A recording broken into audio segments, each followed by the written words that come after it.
Last week, I was simply scrolling through my Twitter feed when I saw a thumbnail for a video what was seemingly a cute cat humanoid character smoking a cigarette on her balcony with the caption, "This is so disgusting." And needless to say, I was intrigued.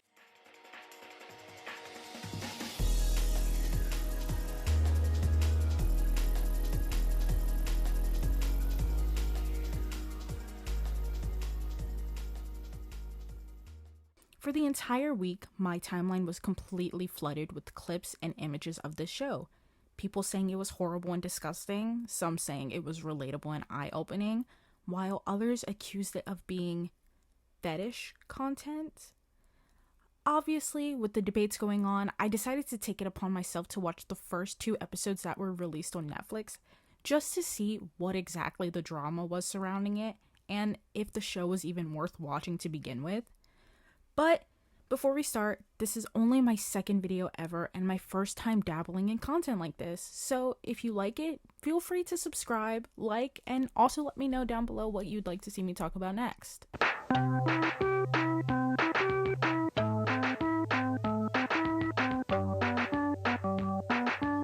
And so we begin with episode 1.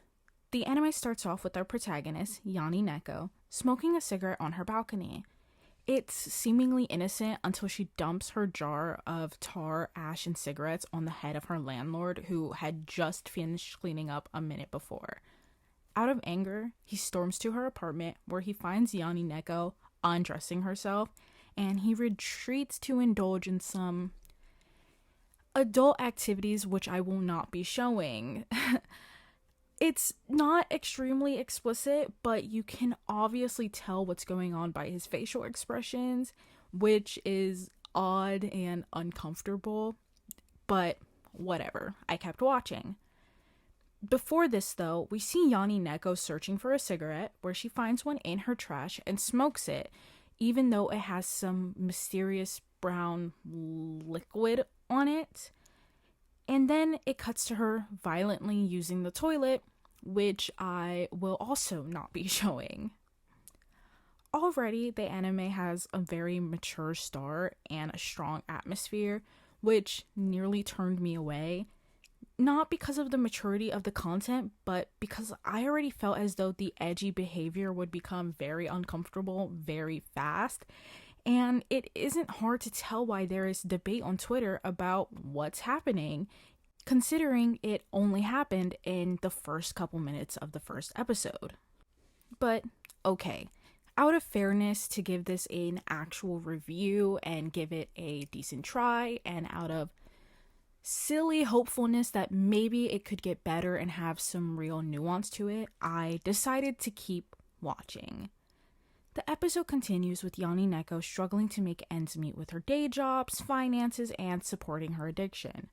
Yani Neko finds herself ditching her day job in pursuit of feeding her withdrawals, and her self-destructing behavior while attempting to stay clean for her younger sister ends up being a very prevalent theme throughout the episode, which I will say is accurate in theory, but execution-wise, it is a little bit iffy.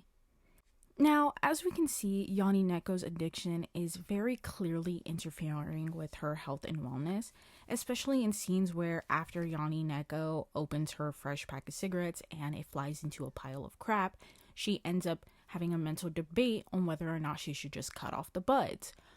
Or when Yani Neko has a mental breakdown at the idea of cleaning up her apartment that's covered in ash. Overall, I wouldn't say that the episode was bad. Despite the very intense start of the show and the several feces-related jokes, I think that the first episode wasn't entirely terrible. However, I saved my overall opinion for episode 2. Meow, meow, meow. The second episode introduces 2 new characters. Yaku Neko, who is addicted to hard drugs, and Hame Neko, who is a gaming streamer with anger issues. The episode starts with Yani Neko once again having withdrawals, who then starts hallucinating a giant cigarette and begins to suck on it, which I will also not completely show. Afterwards, she smells Yaku smoking and starts to harass her for a cigarette. leading to Yaku lending her some special herbs. That's the best way I could possibly put it. Eventually, we meet Hame in a scene where both she and Yanni are both playing a fighting game together. There isn't much to say about these new characters, except we do get a backstory showing that Yaku Neko is very clearly looking up to Yanni Neko, and that Hame Neko seems to have a pretty decent life and is the only non-smoker of the group. As the episode progresses, we then get a scene of Yanni's little sister, Imoko, who is walking home with some friends. In the scene, her friends are kind of teasing her about how she doesn't necessarily act like a beast folk, which is what they call the cat hybrids in the show. Imoko expresses that she's not very beastly or cat-like when suddenly Yanni is running down an alleyway chasing a dog. Now, there is a very big difference in Yanni and Imoko's characteristics. Yanni is very clearly more outgoing and more in tune with her cat-like self, while Imoko is slightly more embarrassed and I would say a little bit ashamed of it. Now, when her friends end up asking if that is her older sister, Imoko, out of embarrassment once again, says that she has no idea who Yanni is. We then afterwards get a scene of Imoko talking to her friends, and she's having a mental debate on what she views her relationship with Yanni as, expressing that she doesn't hate her sister, but she's not completely sure if she loves her, which I really liked seeing. Imoko is characterized as someone who really isn't okay with Yanni's behavior and wants her to get clean, unlike the many people around her who just seem to have accepted her behavior. Soon after, episode 2 ends, and I finally decided to give an actual opinion and rating on it. And so far, I mainly rate it a 4 out of 10. Is it the worst anime I've ever seen? No. But is it the best? Not even close. A lot of people on Twitter are under the impression that the reason the series is causing so much uproar is because it depicts addiction and mental illness in a way that isn't glorified. And honestly, I agree. I think so many people are used to this topic being talked about in media, being shown as bright and colorful or cutesy, but the reality is, it isn't like that at all.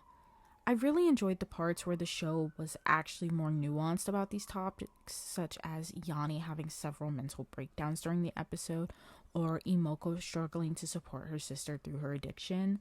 But I do think there are ways that the show could have done better with this. The comedy wasn't all that good or interesting and consisted mainly of toilet and sexual jokes instead of actual punchlines or bits that are sprinkled throughout. So I can't blame anyone for finding it uncomfortable, especially when you have scenes involving feces or a specific scene where Yanni and Yaku are holding down Hame and sexually assaulting her by putting their foot on her crotch, which I once again will not be showing. In my honest opinion, it's very clear that I am not the target audience for this show and will not be bothered by returning weekly. Maybe once it's finished, I'll give it a little visit to see if Moko's storyline is ever concluded, but other than that, I really have no interest in it, which is okay. So yeah, let me know if you plan on watching or not, and if you have, what are your thoughts? And if you have any other anime, manga, or video games you'd like to see me talk about, feel free to leave it down below and let me know, as well as leaving a like and subscribing to my channel to give me the heads up that you enjoy content like this. Alright, I'll see you in the next video. Bye bye!